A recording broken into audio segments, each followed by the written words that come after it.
जब रोम जल रहा था तो नीरो सुख और चैन की बांसुरी बजा रहा था। ये कहावत रोमन सम्राट नीरो के बारे में मशहूर है। नीरो पर रोम में आग लगवाने का आरोप भी लगाया जाता है और कहा जाता है कि उसने जानबूझकर ऐसा किया। नीरो को इतिहास के एक ऐसे क्रूर शासक के रूप में जाना जाता है जिसने अपनी मां, सौतेले भाइयों और पत्नियों की हत्या करवाई थी और अपने दरबार में मौजूद किन्नरों से शादियां की। सन 54 ईस्वी में केवल 16 वर्ष की आयु में नीरो अपनी मां के प्रयासों से एक ऐसे साम्राज्य का बादशाह बन गया जिसकी सीमाएं स्पेन से लेकर उत्तर में ब्रिटेन और पूर्व में सीरिया तक फैली हुई थी।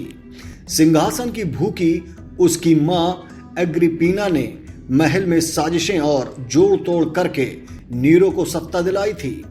एग्रिपीना ने अपने अंकल सम्राट क्लॉडियस से शादी की, फिर नीरो की शादी बादशाह की बेटी से करवाई,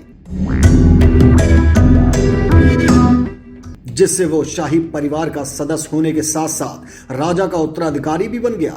जबकि राजा का अपना एक बेटा था। ऐसा दावा किया जाता है कि अग्रिपीना ने जहरीले मशरूम या खामिया खिलाकर सम्राट क्लॉडियस को मार डाला था, लेकिन इस बात में कितनी सच्चाई है इसकी पुष्टि आज तक कोई नहीं कर पाया। सत्ता में आने के लगभग 5 साल के बाद नीरो ने अपनी मां की हत्या कर दी, शायद इसलिए कि उसे अधिक शक्ति और स्वतंत्रता की हवस थी। जब नीरो अपनी पहली पत्नी ऑक्टेविया से तंग आ गया तो उसने उसे जिला वतन कर दिया और उसे मारने का आदेश दिया। उसके बाद नीरो को पोपिया से प्यार हो गया और उन्होंने शादी कर ली। जब पोपिया गर्भवती थी तो नीरो ने एक दिन गुस्से में आकर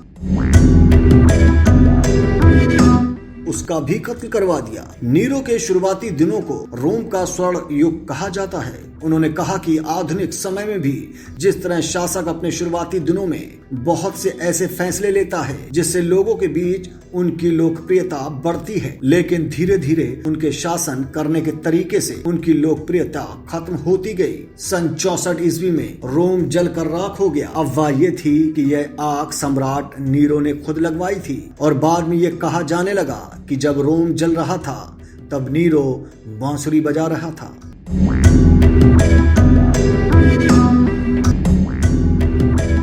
ऐसे ही दिलचस्प जानकारी के लिए देखते रहें माई भारत। देश का सबसे बड़ा राज्य उत्तर प्रदेश, देश की राजनीति का सबसे बड़ा अखाड़ा। माई भारत बनेगा आम जनता की आवाज। अब होगी हर खबर की जमीनी पड़ताल। जुड़े रहिए सिर्फ माई भारत के साथ।